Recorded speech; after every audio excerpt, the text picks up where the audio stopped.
말씀 받겠습니다. 하나님 아버지, 코로나 팬데믹 속에 이 폭풍의 한가운데 우리 한국교회, 대구 신은교회 주의 성도들이 있습니다.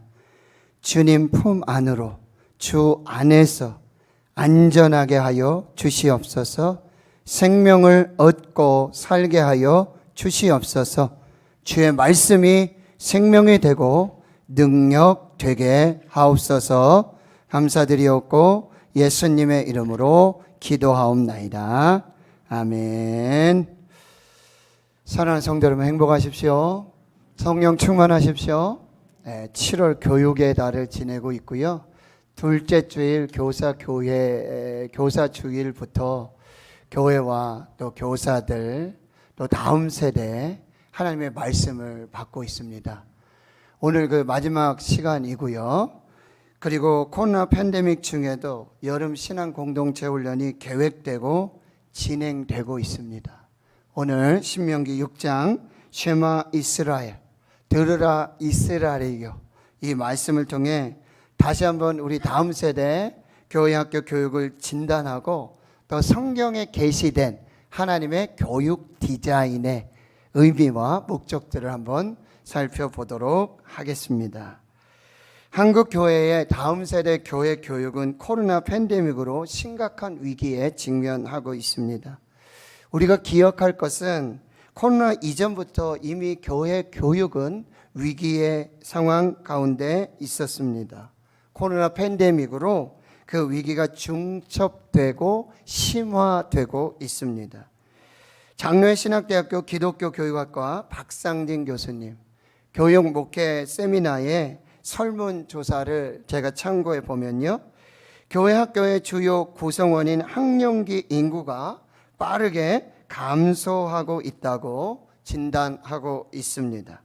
전체 인구 대비 초등학령기 인구가 2010년 328만 명에서 2019년 286만 명으로 15.7%가 감소하고 있습니다.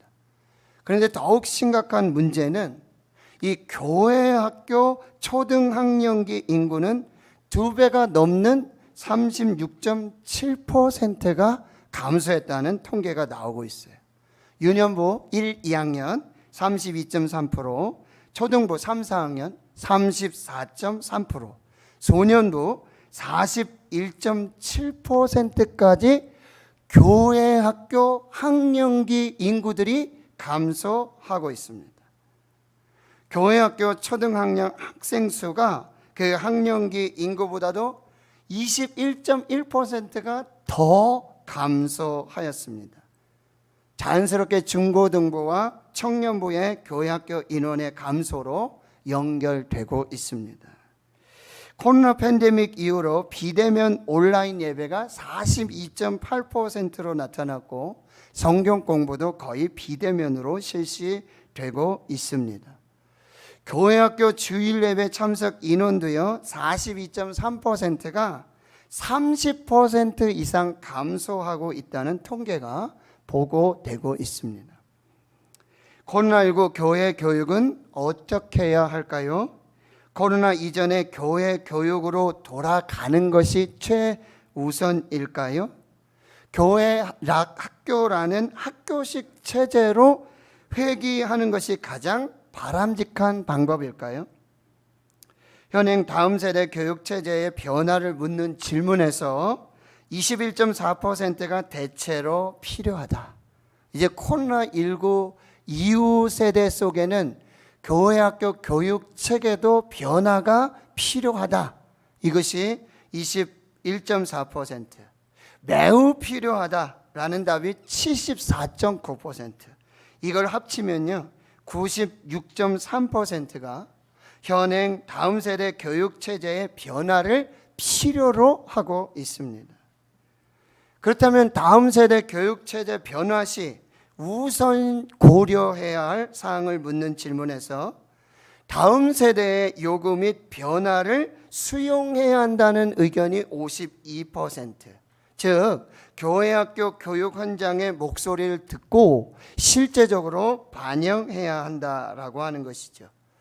그리고 가정과 교회, 가정에서의 부모와 교회에서의 목회자와 교사들 간의 연대가 필요하다. 이것이 52.7%로 나왔어요. 지금보다도 가정과 교회가 더 연계해야 되고, 가정에서의 부모와 그리고 교회에서의 이 목회자와 그리고 교사들의 연합이 필요하다라는 말씀이에요.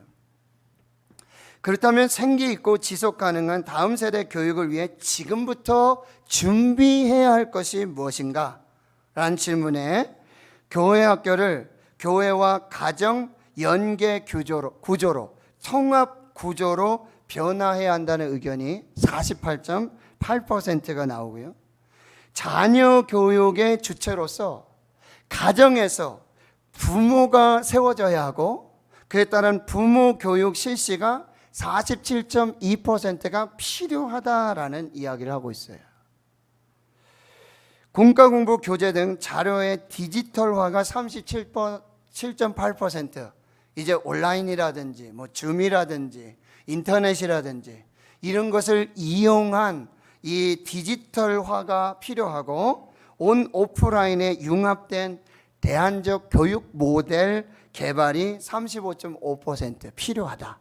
이렇게 설문에 응답하고 있습니다. 며칠 전에 국민일보 미션 라이프란에요, 김해 행복 나눔교회 김현철 목사님이 메타버스 교회학교, 메타버스, 이건 어디 가는 버스인가 또 생각해 보시면 안 되겠고요. 요즘 쓰는 용어인데요. 메타버스 교회학교라는 책을 쓰셨어요.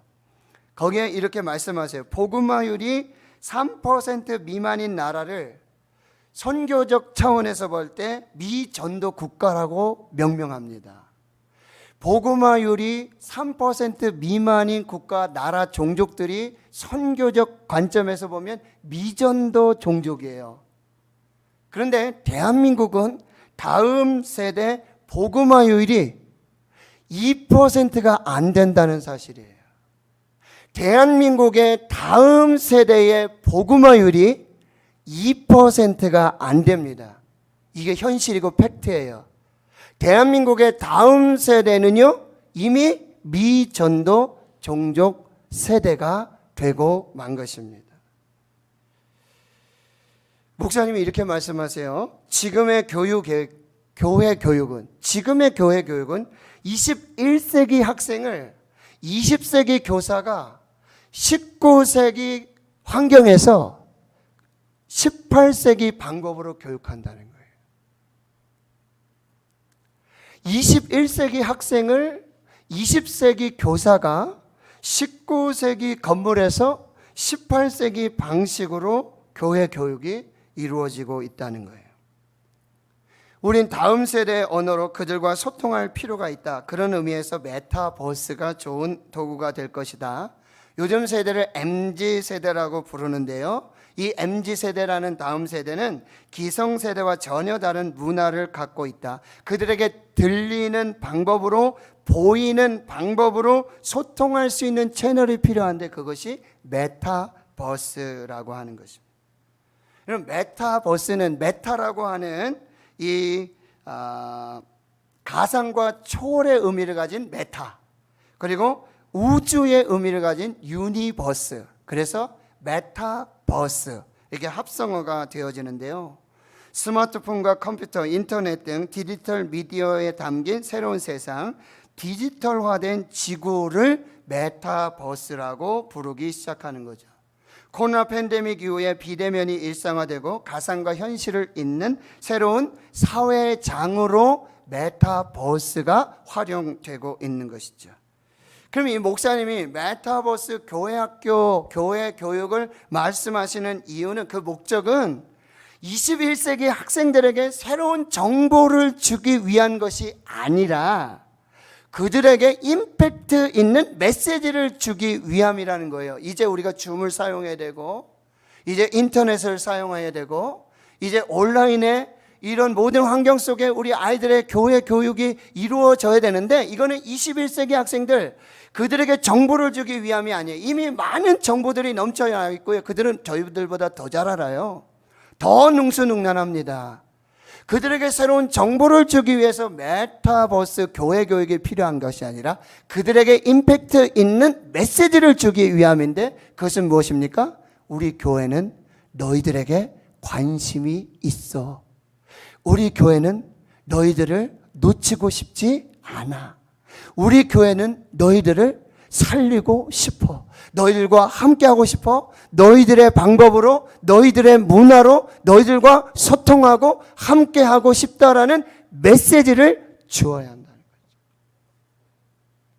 거죠. 21세기 학생들에게 넘쳐나고 있는 이 정보를 제공해 주기 위한 것이 아니라, 우리 교회는 너희들을 생각하고 있다. 우리 교회는 너희들과 함께하고 싶다. 너희들의 문화를 이해하고 공감하고 소통하면서 너희들과 함께하고 싶다라는 메시지를 주어야 한다라고 하는 것입니다. 그 다음에 성경은 뭐라고 말씀하고 있을까?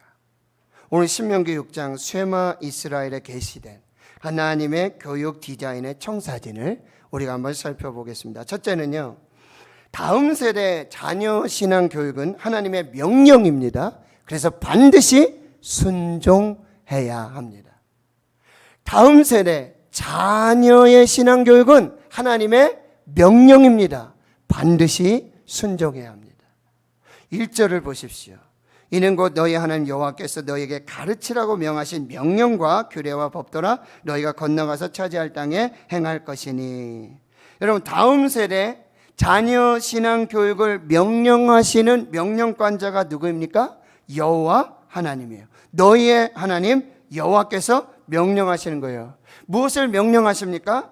가르치라고 너희에게 명령한 그 명령과 규례와 법도를 지금 명령하고 계세요. 어디서 가르쳐야 된다고요? 너희가 건너가서 차지할 땅. 3절에서는 젖과 꿀이 흐르는 땅, 가나안 땅에서 이 다음 세대의 자녀 신앙 교육을 행하라고 명령하고 계시는 거예요. 하나님의 명령이에요. 순종해야 합니다. 선택이 아니라 필수입니다. 2절 말씀 보시면 곧 너와 내 아들과 내 손자들과 평생에 내 하나님 여호와를 경외하며 내가 너에게 명한 그 모든 규례와 명령을 지키게 하기 위한 것이며 또 내 나를 장구하게 하기 위한 것이라. 하나님이 명령하신 이 명령과 규례와 법도를 가르치는 대상이 나오고 있는데요, 너와 내 아들과 내 손자들입니다. 여러분, 우리 자신도 배워야 돼요. 하나님이 우리 자신에게도 배우라고 가르치라고 명령하셨어요. 내가 먼저 배우고 가르쳐야 돼요. 누구에게? 자녀들에게, 그리고 손자들에게. 내가 먼저 배우고 내가 먼저 이것을 가르치는데 가장 가르치는 대상이 첫 번째로 자녀들이에요. 손자들에게 가르치라고 말씀하고 있습니다. 여러분, 얼마 동안 가르쳐야 될까요? 거기 말씀에 평생에 가르치라. 여러분, 자녀 신앙교육은요, 평생 교육입니다. 중고등부 때까지 고3까지 공부하고 대학 가면 이제 네가 마음대로 해. 네가 정할 섬길신 정해라. 네가 너 이제 직장 다니니까 네가 알아서 해. 결혼했으니까 네가 알아서 택해. 이게 아니라는 거예요. 자녀 신앙교육은 부모들이 책임지고 끝까지 평생에 가르쳐야 할 신앙교육임을 말씀해 주고 있어요. 2절에서 평생 가르쳐야 되는 목적이 무엇인지 말해요. 내 하나님 여호와를 경외하도록 가르쳐야 돼요. 이 자녀 신앙교육의 최고의 목적은 뭐냐? 하나님을 경외하는 사람을 만들어내는 거예요.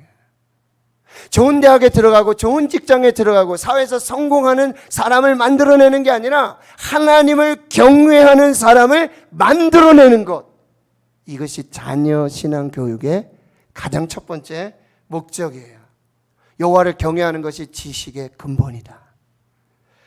여호와를 경외하는 것은 사람으로 생명에 이르게 하는 것이라. 경외하는 자에게는 족하게 지내고 재앙을 당하지 아니하느니라. 겸손과 여호와를 경외함의 보응이 재물과 영광과 생명이라고.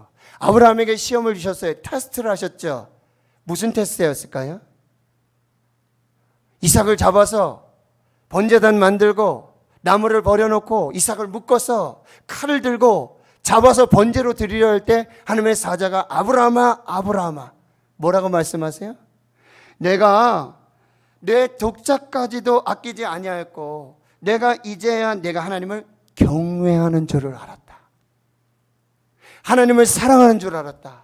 하나님을 경외하는 줄 알았다. 이걸 테스트하셨거든요. 근데 이 테스트를 통과하니까 여호와 이레의 축복을 주시고요. 내게 큰 복을 주고 내 씨가 번성하여 하늘의 별과 같고 바닷가의 모래 같고 내 씨가 대적의 성문을 차지하고 내 씨로 말미암아 천하 만민이 복을 받을 것이라. 아브라함을 부르시면서 약속하신 그 약속이 하나님을 경외하는 이 시험 테스트를 통과하면서 여호와 이레와 그리고 그 언약의 축복이 이루어지는 축복으로 나타나게 된다는 거예요. 내 이름을 경외하는 너희들에게는 공의로운 해가 떠올라서 치료하는 광선을 비추리니 너희가 외양간에서 나온 송아지같이 찌리라. 하나님을 경외하는 자에게는요 치료의 은혜를 더해 주시는 거죠. 자녀 신앙교육의 최고의 목적은 하나님을 경외하는 사람을 만드는 것. 두 번째는요, 내가 너에게 명한 그 모든 규례와 명령을 지키게 하기 위한 것이에요. 여러분, 우리가 가르치는 목적이 뭐예요? 지키게 하기 위한 거예요. 아들에게 지식을 주는 거 아니에요. 성경 공부 많이 시켜서 성경 장수가 어떻고 절수가 어떻고 뭐 들어갈 내용이 어떻고 이거 배우라고 신앙교육 시키는 게 아니라 지키도록 가르치는 것입니다. 마태복음 28장 18절 이에 하늘과 땅의 모든 권세를 주셨으니 너는 가서 모든 민족을 제자로 삼아 아버지 아들과 성령의 이름으로 세례를 주고 내가 너에게 분부한 모든 것을 가르쳐 지키게 하라. 내가 너에게 분부한 모든 것을 가르쳐 지키게 하라. 이 말씀 뭐예요? 지킬 때까지 가르치라는 거예요. 그게 선교예요. 지킬 때까지 가르치는 것. 우리 자녀 신앙교육의 목적은 뭐냐면 지키도록 가르치는 거예요. 주일 지키도록 가르치는 거예요. 11조 지키도록 가르치는 거예요. 하나님을 경외하는 것 지키도록 가르치는 거예요. 여러분, 가나안 땅에 가서 가르쳐야 되는데 이 가나안 땅은요, 내가 건너가서 차지할 땅, 젖과 꿀이 흐르는 땅 이렇게 말하지만 가나안은요 우상 천국이에요.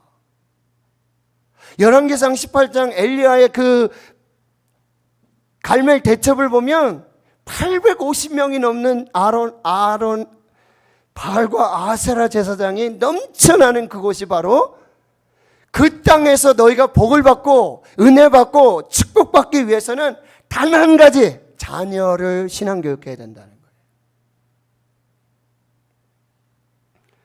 세 번째 목적이 바로 내 날을 장구하게 하기 위한 것이라. 2절 하반절 끝에 있죠. 내 날을 장구하게 하기 위한 것이다.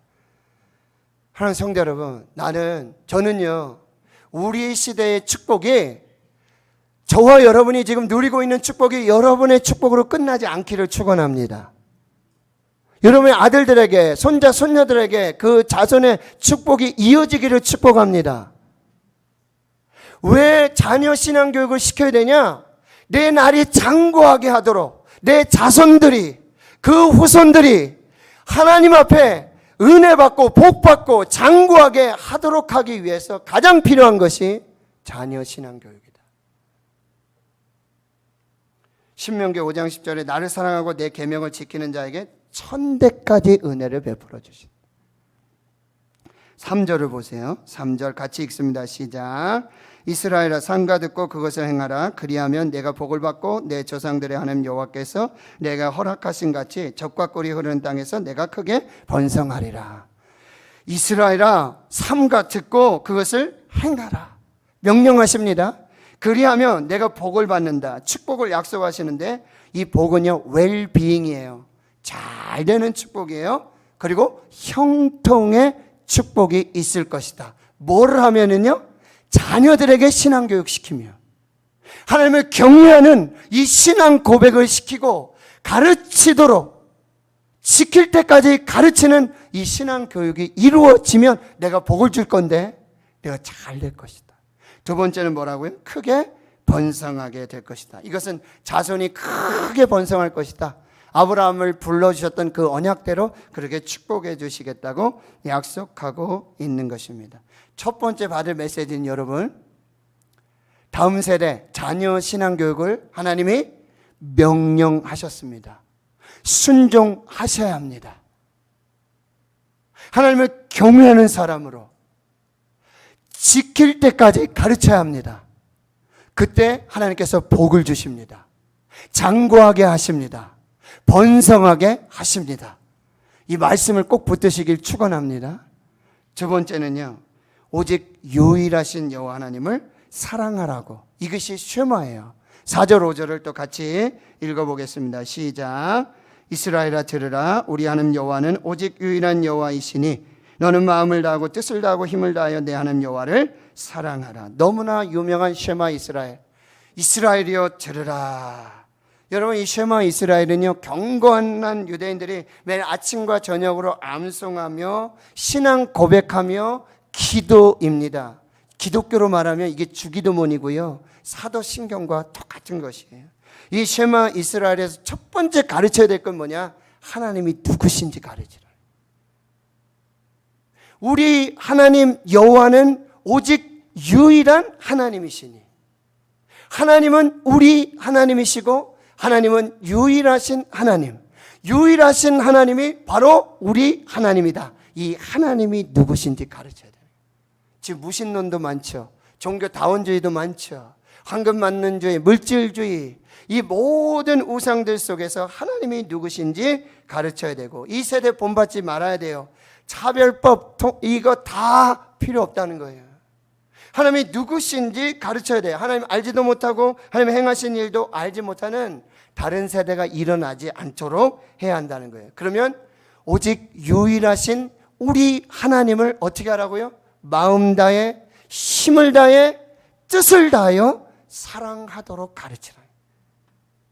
예수님이 이 말씀을 그대로 인용하세요. 마가복음 12장 29절에 예수께서 대답하시되 첫째는 이것이니 이스라엘아 들으라. 즉 곧 우리 하나님은 유일한 주시라. 내 마음 다하고 목숨 다하고 뜻을 다하고 힘을 다하여 주 너의 하나님을 사랑하라 하신 것이요. 예수님 똑같이 인용하셨는데 거기에 예수님이 하나를 더 첨가하세요. 마음 다해, 뜻 다해, 힘 다해인데 마음 다해, 목숨 다해, 힘 다해, 뜻 다해. 목숨을 넣으셨어요. 목숨 뭐죠? 생명입니다.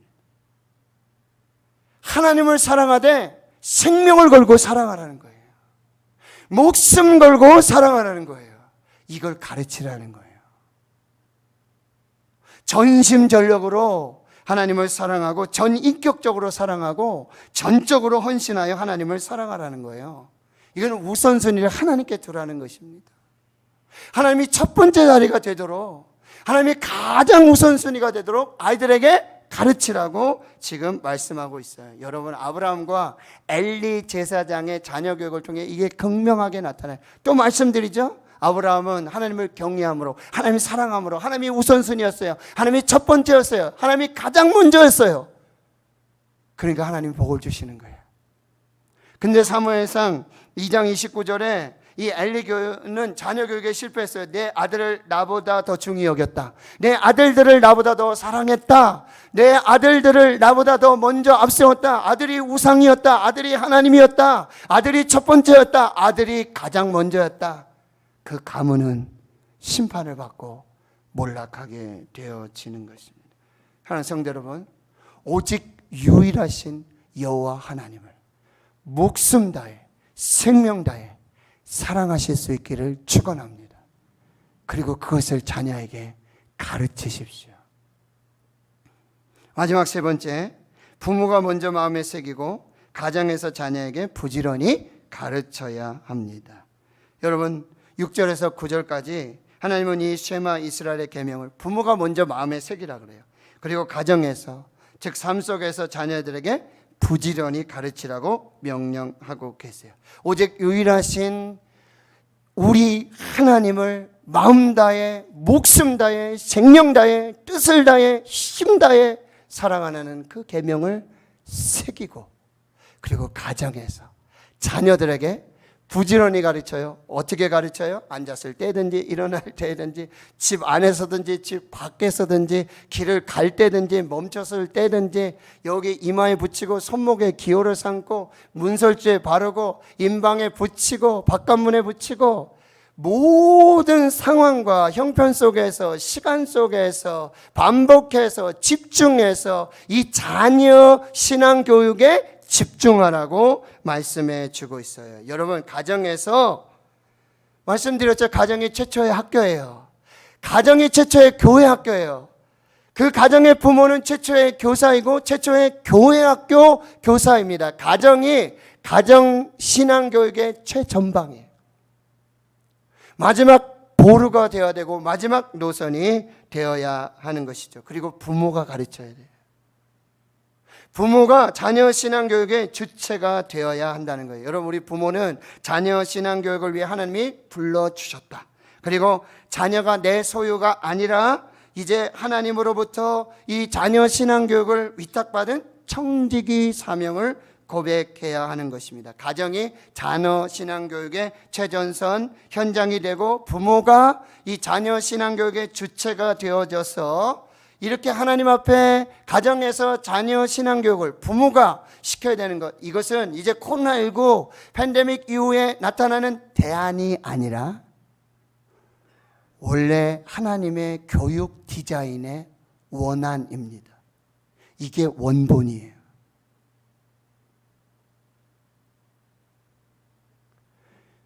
가정에서 부모가 말씀을 새겨서 부지런히 반복해서 지킬 때까지 계속해서 하나님을 경외하는 사람으로 지켜 행하는 사람으로 길러내는 것, 이것이 대안이 아니라 원안입니다.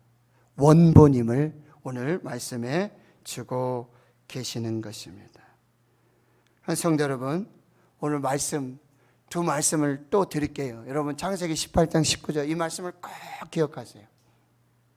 제가 오늘 예배 시작하면서 이 말씀을 읽었는데요. 그렇게 읽으면 좀 이해가 안 되실 수 있어서 제가 새 번역으로 여러분과 같이 한번 읽어보도록 하겠습니다. 창세기 18장 19절이에요. 내가 아브라함을 선택한 것은 그가 자식들과 자손들을 잘 가르쳐서 나에게 순종하게 하고 옳고 바른 일들을 하도록 가르치라는 뜻에서 한 것이다. 아브라함을 부르시고 선택한 이유가 다른 게 아니라는 거예요. 그리고 그의 자손이 아브라함에게 배운 대로 하면 나는 아브라함에게 약속한 대로 다 이루어 주겠다. 창세기 18장 19절 말씀 마음에 새기십시오.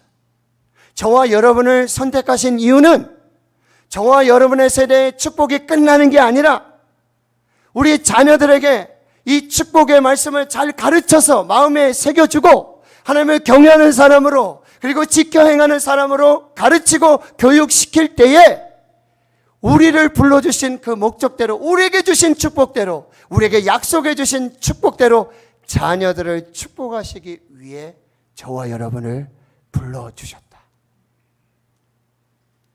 또 하나의 말씀, 마태복음 22장 32절 우리 같이 한번 읽어볼까요? 시작. 나는 아브라함의 하나님이요 이삭의 하나님이요 야곱의 하나님이로라 하신 것을 읽어보지 못하였느냐? 하나님은 죽은 자의 하나님이 아니요 살아있는 자의 하나님이시니라.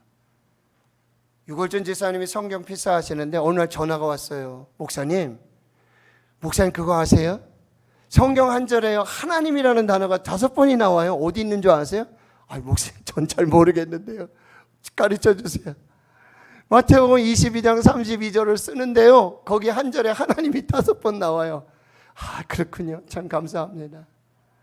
나는 아브라함의 하나님이요 이삭의 하나님이요 야곱의 하나님이요 죽은 자의 하나님이 아니라 살아있는 자의 하나님이라. 사랑하는 성도 여러분, 아브라함이 믿고 아브라함이 이삭에게 가르쳐준 하나님, 이삭이 야곱에게 가르쳐준 하나님, 야곱이 요셉에게 가르쳐준 그 하나님이 저와 여러분이 믿는 그 하나님인 줄을 믿습니다. 저와 여러분을 불러주셨는 줄 믿습니다. 하나님은요, 그 하나님께서 지금도 역사하시는 줄 믿습니다. 하나님은요, 그 하나님이 다음 세대로, 자녀 세대로 전달돼서 그 하나님이 약속하신 그 언약하신 그 축복이 우리 세대에 끝나는 게 아니라 다음 세대로, 자녀 세대에 계속해서 하나님의 복으로 누려지기를 축복합니다. 이것이 저와 여러분을 불러주신 거예요. 가정을 주신 이유예요. 부모가 되게 하신 이유예요. 하나님 성도 여러분, 우리는 코로나 팬데믹으로 교회 학교에, 교회 교육에 위기를 직면하게 되었죠. 현실을 보게 되었어요. 그러나 우리는 성경적인 그리고 그 대안을 찾을 수 있다라고 하는 거죠.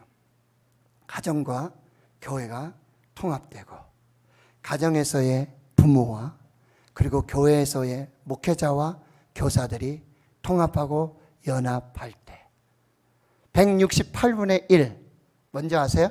168분의 1 It is not enough. 충분하지 않습니다. 168분의 1 일주일은 168시간이에요. 근데 우리 교회학교 와서 1시간 공부하고 갑니다. 나머지 시간 어디 있어요? 가정에서, 학교에서 지나게 돼요. 잃어버린 167시간을 가정에서 살려야 돼요. 그때 우리를 축복하신, 우리에게 주신 은혜, 그 복이 우리 자녀들에게, 손자, 손녀들에게 다음 세대로, 대대로 이어지는 하나님이 되고 축복이 되는 역사가 나타나게 될 줄을 믿습니다.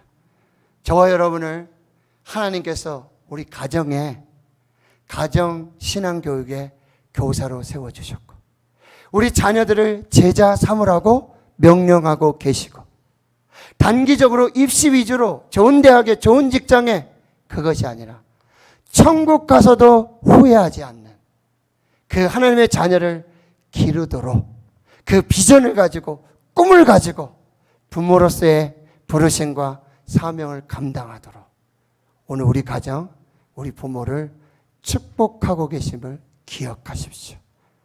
지금 준비해야 합니다. 지금 시작해야 합니다.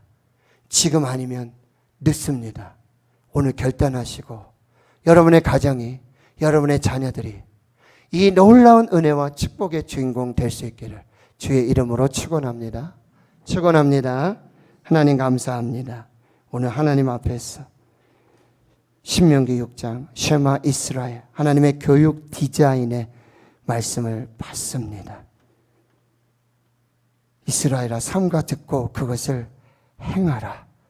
삼가 듣고 그것을 행하라. 하나님의 명령이오니 순종하게 하시고, 순종할 때 그 복을 누리게 하여 주시옵소서. 오직 유일하신 우리 하나님, 마음 다해, 목숨 다해, 생명 다해, 뜻과 힘 다해 사랑하게 하여 주시옵소서. 이 계명을 마음에 새기고 자녀들에게 가정에서 부지런히 가르치며 그 계명을 지키고 하나님을 사랑하는 그 자손들에게 천대까지 베푸시는 은혜와 축복의 주인공, 그 믿음의 명문 가문 되게 하여 주시옵소서. 감사드리옵고 예수님의 이름으로 기도하옵나이다.